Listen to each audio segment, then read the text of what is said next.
কমলকান্তি যেমন রোদ্দুর হতে চেয়েছিলেন, তেমনি ইনি বোধহয় পাগল হতে চেয়েছিলেন।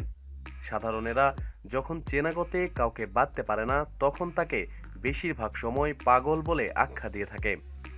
গোরান ক্রপ তেমনি একজন মানুষ, কারণ ইনি বিশ্বের একমাত্র ব্যক্তি যিনি সুইডেন থেকে নেপাল পর্যন্ত ১৩,০০০ কিলোমিটার সাইকেল চালিয়ে মাউন্ট এভারেস্টের বেস্ট ক্যাম্প পর্যন্ত আসেন।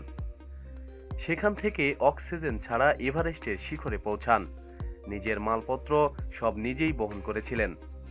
কোনো শেরপা বা মালবহকের সাহায্য নেননি তিনি।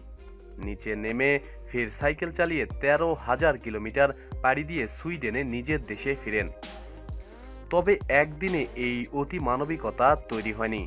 মাত্র ৬ বছর বয়সে বাবার হাত ধরে নরওয়ের সর্বোচ্চ শৃঙ্গে ওঠেন গোরান। তখন থেকে পাহাড় চড়াকেই জীবনের লক্ষ্য স্থির করে নেয়। সুইডিশ মিলিটারিতে প্যারাশুট রিজার্ভসে চাকরি করার পর সারা বিশ্বের বিভিন্ন দেশে গিয়ে শৃঙ্গ জয় করাকেই চ্যালেঞ্জ হিসাবে গ্রহণ করেন।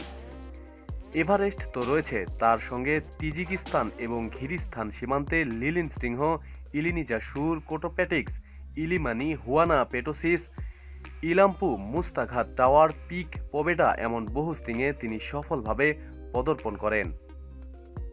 প্রতিদিন সব খবরাখবরের জন্য সাথেই থাকুন এবং সাবস্ক্রাইব করুন। ধন্যবাদ।